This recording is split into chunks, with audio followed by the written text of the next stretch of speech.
friends. In this chapter, I want you to understand when you have to use the lawyer, and especially can really lawyer help you out. I have come across many of the refugees who ask me that they have hired the lawyers to get their case properly done. So I want to give you some advice on this.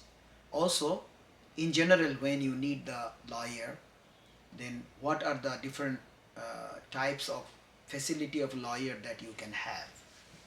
So let's talk about what sorts of litigations can you come across. I have seen many of our foreign residents when they are trying to leave the house when their contract is over or even not over.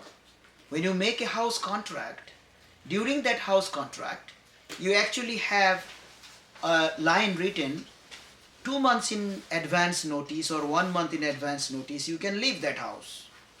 It can be vice versa. Even the owner can also notify you to go for if they don't like or they have some need of that house.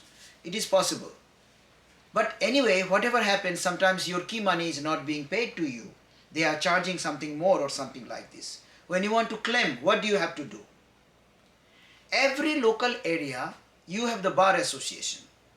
This bar association, if you go there with your contract paper, and the most important thing is sometimes they don't speak English. So you need to find somebody who can translate or interpret for you. Either you go with the interpreter, or at least you should have a telephone number of somebody who can help you after reaching there on the phone, can translate and interpret on your behalf. So that way you will get the help to get those kind of problems solved. But I have seen many people who has not got their salary, or they have not got their retirement benefit. Sometimes they go also to the lawyer. In law, if you go to the lawyer, you have to pay big amount of money in Korea. Now, there are labor attorneys. They sometimes don't charge you money before. If the money that you are supposed to get, unpaid salary or retirement benefit, or even you got sick through this work, you became sick and your treatment, the Korean Labor Welfare Department allows you to get 70% of your salary if you are not able to work because of that accident that took place from your workplace. So to get help for such thing, of course you can go to the labor attorney who will help you. 3 things: unpaid salary, any accident related thing, or the third thing is, if you have worked someplace more than 1 year, 1 month's salary is supposed to be paid to you. So those things are going to be covered by the labor attorney. They normally charge 10%. But if you contact our UCC, we do this for free. Over the phone, we get all your documents, we see the things. If it is not complicated, then we don't recommend you to go to the lawyer, because you can simply go to the labor court and get it done. So we can support you, we can help you on that. Now, while we are talking about the lawyers' support, I must mention many people of the refugee visa has contacted me that they have paid 2 million won, 3 million won, 1 million won to the lawyer.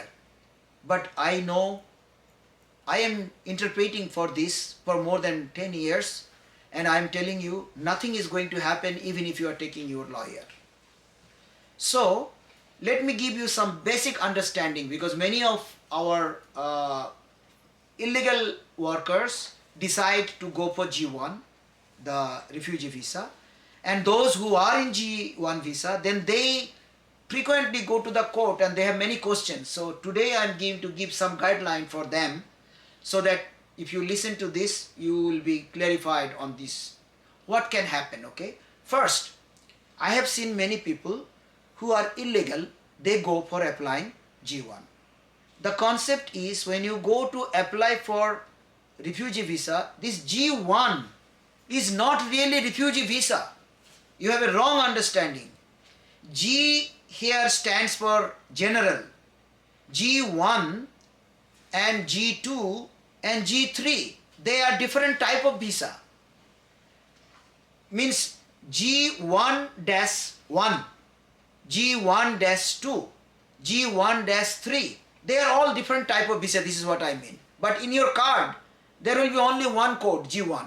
But in immigration code, information code, they have a different one.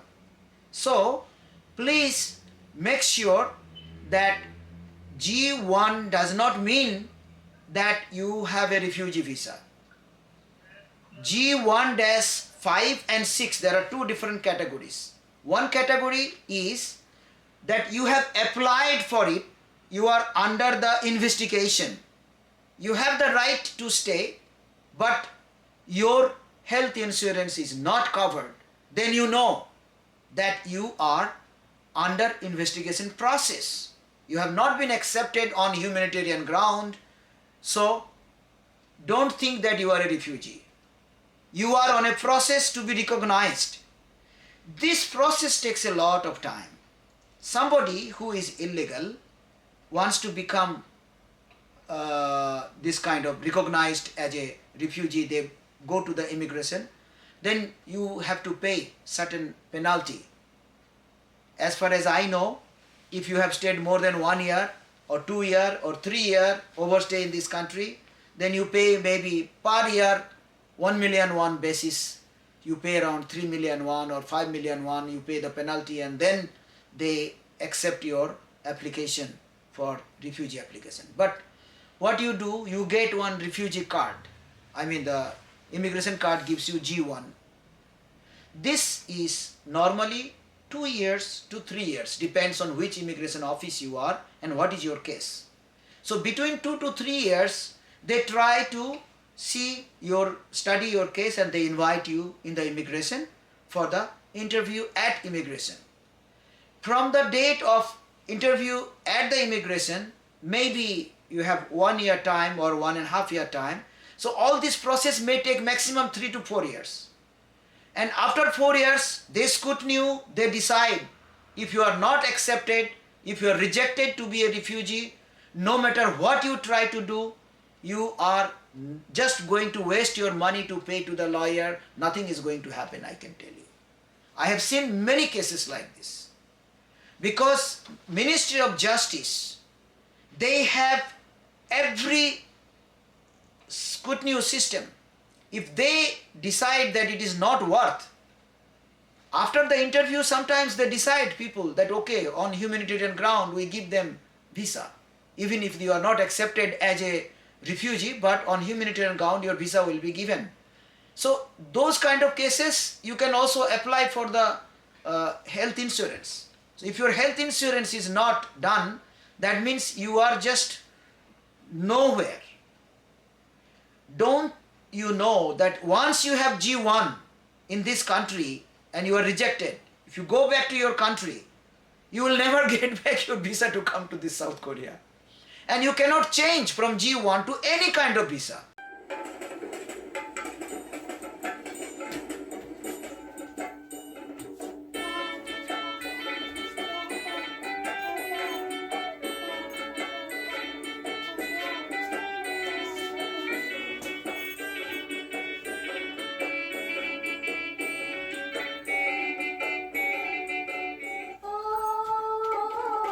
আয় রে ছুটে আয়, পুজোর গন্ধ এসেছে।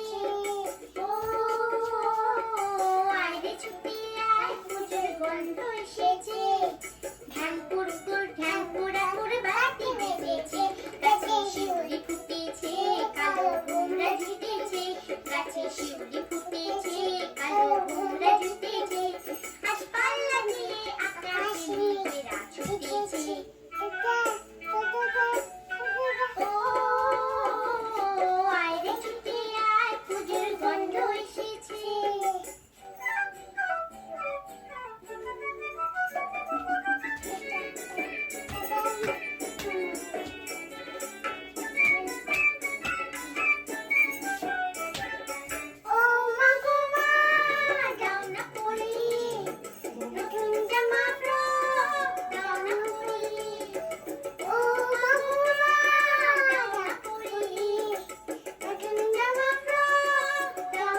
You cannot change that visa from any category to any category. From G1, neither you can change to business visa nor student visa. There will be only option, just in case you get married to Korean, then you can have the family, the spouse visa or something like this. Other than that, there is no option. Of course, I said that once you go back to your country, you cannot come back. It depends on if you are getting the re-entry permit. Now earlier, once you have the card, you were allowed to go and come back within that visa period. But after the corona period started, you have to get a special re-entry permit.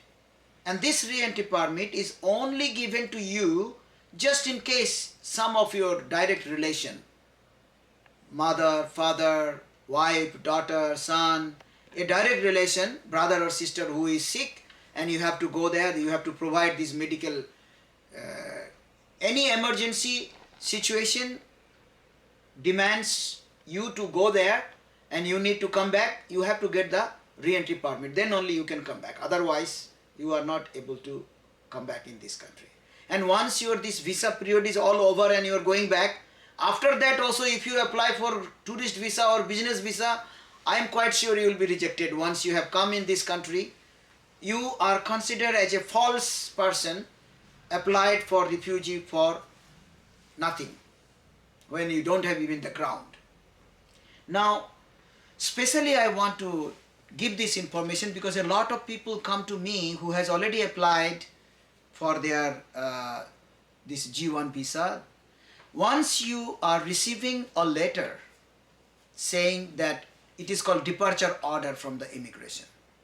So they deny that yes, you are not accepted as a refugee. Now you are advised to depart the country on this in this date.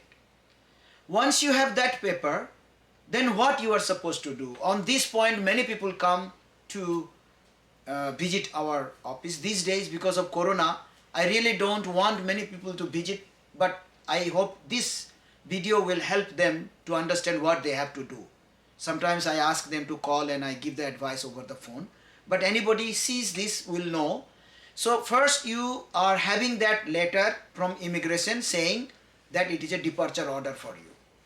Take that departure order to the court, and in the lower court you suit against the immigration. That means you are filing a case against the decision of the immigration.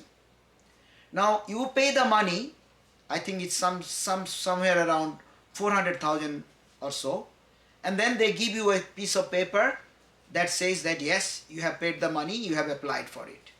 So that paper if you hold, then immigration may extend your visa if your visa is going to be expired. Now what happens? You must know that you have to give your exact address. I have seen many people, when they applied for the refugee to the immigration, they have a different address. Later they have changed their address. Now this address is given to immigration that they have changed the address. But that address is not valid with the court. Court want to send you a document because you have applied, paid the money. They will ask you to appear in the court. That letter goes into the old address. So make sure when you are going to the court that your new address, latest address is being registered with the court. You must understand court is a different organization. Immigration is a different organization. You have informed the immigration the address, it does not mean that that address will be given by immigration directly to them. It is your duty to make sure that yes, your new address is registered with the court. Every time you change your new address, go and inform the court. Not just the immigration. Immigration you have to inform in an immigration way, but at the court also you have to inform. Then your letter will come. Once the letter comes to you, you have to accept that letter by yourself. Sometimes you will find one sticker being pasted in your door that this and this letter has come. You have to contact the postman and fix the time to meet, or you can visit the post office and collect. And if you miss that, go directly to the court and get that paper. That is also possible. And you are supposed to appear in the court. So in the court, you are supposed to be giving evidences beside what you have given to the immigration. If you don't have any extra evidence and nothing more to prove to the court, that means you are also going to be rejected by the court, lower court. Then what happens? Once you are rejected by lower court, many people start calling to me and what shall we do, what is to be done. Because it is written in Korean, you don't understand sometimes. Of course, I ask you to take the photo and send it to me, I will explain you. But most important thing is, it is written there that within 2 weeks, you are supposed to apply for the High Court if you want to challenge immigration, challenge the lower court decision. So, again you pay the money and there will be a letter coming to you. This time the High Court will ask you, they will give you a date. Within this date, if you have any evidence to be submitted, please submit. And after that, if you don't submit or you submit, then the date comes. In the High Court, you appear. Again, in the High Court also the same thing happens. They ask you, do you have any other additional documents to be submitted to the court, or do you have any more new evidences that you want to? If you have nothing, of course it is going to be rejected again. And again there, also within 2 weeks, you are supposed to apply for the Supreme Court. To apply for the Supreme Court to challenge the decision of the High Court, in Gwangju, you can just pay the money of the Supreme Court in High Court itself. There is a counter, information counter, you can pay there. And then Supreme Court will start sending the mail to you that okay, send us your documents if you have any new proof and all this. And if you don't have anything, of course they are also going to reject you again. And once this rejection is done from the Supreme Court, then many people start asking what to do. I heard that there is a paper visa being done and all these kind of things. Actually, I just want you to understand what you understand as a paper visa. The moment your Supreme Court rejects, your visa status is 0. Your departure date is being extended. Some people go to the refugee center again and reapply. So this reapply, again they will give one date. On that date they will ask you for the interview. If you have any special reason, they will ask you. If there is no reason and they are not convinced with this new reason you are giving, then of course they will reject you again. Again you have to go to the court, lower court, pay the money. That date will come, again you will be appearing in the lower court. From lower court, rejection letter will come, again you will go to the High Court. High Court rejection letter will come, again you will go to the Supreme Court. Same process you will follow. So the only thing is, maybe every 3 months you are getting extended.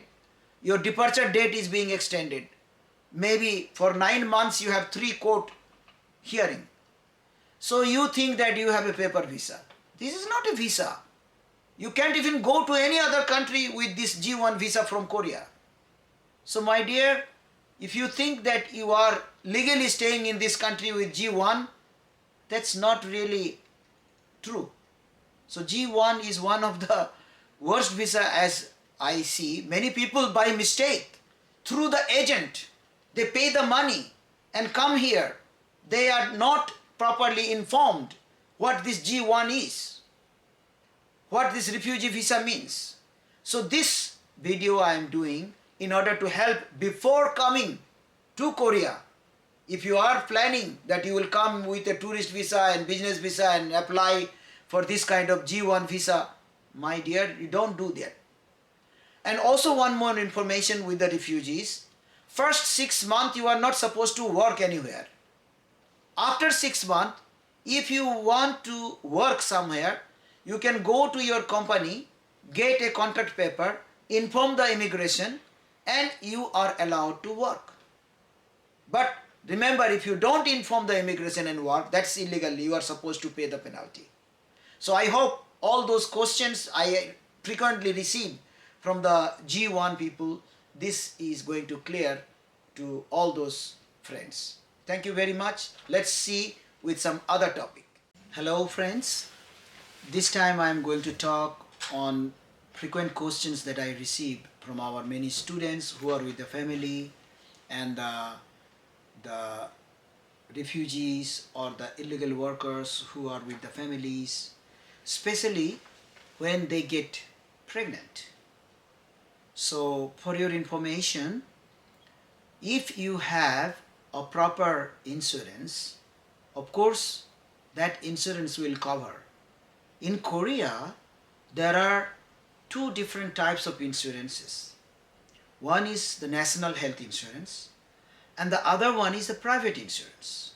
You know, many times you will see that many different health insurance companies approaching you to do for the extra private insurances, especially like dental treatment, these kind of things, or if you are going for MRI, many expenses that doesn't cover with the normal the national health insurance. So but there are certain private health insurance that covers many things, like if you become sick and you stay in the hospital for, let's say, 10 or 15 days, during all these days, because you are not able to work, even you are being paid for your sickness, the insurance. So there are so many different types of facilities. You can contact with the private insurances, they will let you know. But what I'm trying to say here, especially in our Gwangju I'm talking about, if you are pregnant, it's very important that you go to the same hospital where you are doing your regular checkups. Of course, there are so many hospitals with their own facilities and things like that. If you need any help, then you can talk to us. Our UCC has some associated hospitals through which we can make it bit cheaper, and you can plan in advance, like you keep paying the money during the checkups so that at the time of your delivery you are not in burden. So you may feel to contact us. We have many associated hospitals who are helping to our migrants, especially the foreign students and the refugee families and illegal families. These people are being helped by us like anything. Why I am telling you to those people, especially who do not have the health insurance, those people should come to us, and they are coming to us anyway. So I'm giving you one more information. When the baby is born, this baby has to get certain vaccines, and these vaccines are also given from the same hospital that you have delivered the baby.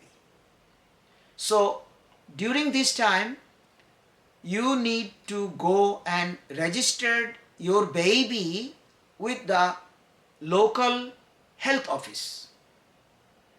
If you registered with the local health office, they will give you one ID number for the baby, which is similar to the foreigner's registration card. Even though you do not have the health insurance and you are illegal, any case, if your baby is born, you can get that kind of ID. Through that ID, your all vaccinations can be done. And especially I want to tell you, in Gwangju, we have Sunday treatment center.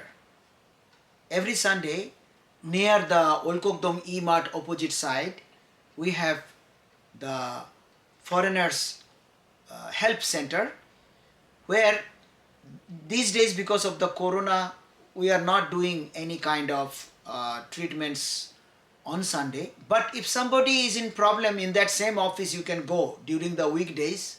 We are open. You have the telephone number there, you can call and fix the time. Especially your dental treatments are going to be free, and free means certain treatments, not everything. And of course, these days our Chonnamde Chikwa, they have certain doctors who are giving you free dental checkups, and also the scaling and all these simple treatments also free. Not all, but there are many centers like this where you can go and get these informations. Anytime you can call us for the local. More or less, if you anywhere in that local area, if you find some migrant center, they should have this kind of informations. So you can contact the local migrant centers, they will have some information. In some areas like Ansan, they have a different kind of insurance system. Like you pay every month 10,000 won, which is neither that private one that I talked about, it's a local arrangement. They have also certain committed hospitals where you go and get a special discount. So, but I don't think we have it in Gwangju. We are trying to organize such thing. So here in Gwangju, I just want to tell you one very important information, that if you are getting sick because of your work, so those kind of sickness, you can go to any hospital, no problem. Suppose you have an accident from the working place and you went to a nearby hospital, then that hospital will find the way to have your insurance.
So these four insurance, they are called in Korean Sade Pohom. So as you can see, the first one is the health insurance. Normally it covers all your family members. And the second one is called Kungmin Yonggum, which is a kind of pension money from your company. They will deduct some money from you, which is going to be saved for your pension money when you retired after you are 60. In case of foreigner, when you are going to leave the country, after reaching to your country, you can get that and claim that money. So every company that you are joining, you have these four basic insurance done if you are legally working in this country. So make sure when you are finishing your work for 3 years or 4 years or 5 years or whatsoever, and you're going back to the country and not coming back anymore, then you have this the pension money to be claimed. So that's one more insurance. And the third one is Koyong Pohom. If you are on F2 visa or F5 visa in this country, or Korean national migrants, you should know that if you are quitting your job from that company, 6 months your money is going to be supported by this particular Koyong Pohom. Means during the working period you are paying certain insurance money. That insurance covers you 6 months until you get a job to give you the money. And not only that, as I earlier mentioned, that when you are sick because of any kind of accident or due to the work, if you become sick, then during the recovery period, during 3 months or 4 months or 1 year or whatsoever, till you are getting recovered, 70% of your salary is also being paid, and of course all your expenses of the hospital is being covered by this particular Koyong Pohom. And then Sanje Pohom is the one, if through this accident you get handicapped or some damage comes to you that you cannot work anymore, then there will be some big amount of money coming to you. So even if you are illegal, if you are going to the hospital, they are going to cover this too. The accident insurance as well as the 70% of your this salary being paid during your recovery period and all these things. So this Sade Pohom, I just wanted you people to know, those who are illegal also, that even if you become sick because of accident and all this, when you go, that hospital makes a deal with the company to arrange this Sade Pohom. Even though you are illegal at the time of sickness, they can arrange this. So this is very important point. You should have a proper person to connect. Contact us, we will help you out on that. Then I was going to tell about, we have many Muslim brothers and sisters here. When you get married, then of course you get pregnant here and deliver the child, especially the male child, you sometimes face the problem of the circumcision, the foreskin operation for the man. That can be done in Gwangju also. So in case you need any help, please contact us. We will help you where to go. Especially the doctors who can speak little English, or doctor who are already treating with the foreigner, you should go there. The new hospitals, if you go there, if you have not done this, they will not know, they don't know. They will simply say, no, it cannot be done. But it is possible. I just want to let you know. And then, especially I want, when somebody is dead, during the hospital bill, any problem that you face, you should know if it is a very big disease, it is very serious, an emergency case, try to go to the big hospital. Big hospital means a hospital that is run by the university hospital. Normally those big hospitals have social welfare department who can try to help you out. to get some sponsor on some kind of discount and all this kind of thing. But if you go to small hospitals and all this, then I don't think they can help you out much. So be careful when you are in big sickness, try to go to the big hospitals. But when you are for small sickness, if you go to the big hospitals, you end up paying so much of money there. Small hospitals are perfectly okay for small things to go. Even in emergency, you know, if you go, there is a emergency charge. And right after emergency charge, every single thing that you are paying in the big hospitals, they are always expensive. So normally, the big hospitals only take when you are recommended by the small hospitals, or if you just go to the emergency counter. So this is just some small emergency situations I wanted to inform. Many people ask these things. And then when dead body is to be sent to your country, especially in case of the Muslims and Christians, they want to send the dead body, or sometimes the Hindus and Buddhists who believes in the cremation, the burial, the burning ceremonies. Then there are temples. Actually in Korea there are so many mosques, there are so many Hindu temples and Sikh temples, and also many Buddhist temples in Korea who are having interaction with the foreigners. So if you go there, they know how to help you. Being a Buddhist as a foreigner from another country, from Sri Lanka or Thailand and all these, if you want to go and do some kind of prayer for your parents' funeral ceremony and all these kind of things, you can go to those temples as well. So if you need any information on those things, please contact us. So I think we cannot give all informations in one lecture. In the future, we will have again more lectures, and I will try to cover many frequent questions asked by you. So this Ijumin Ililku Center will try to provide you the maximum information through these lectures in the future, and also anytime you can call and let us know how we can help you out. And I hope that you can enjoy your stay in Gwangju.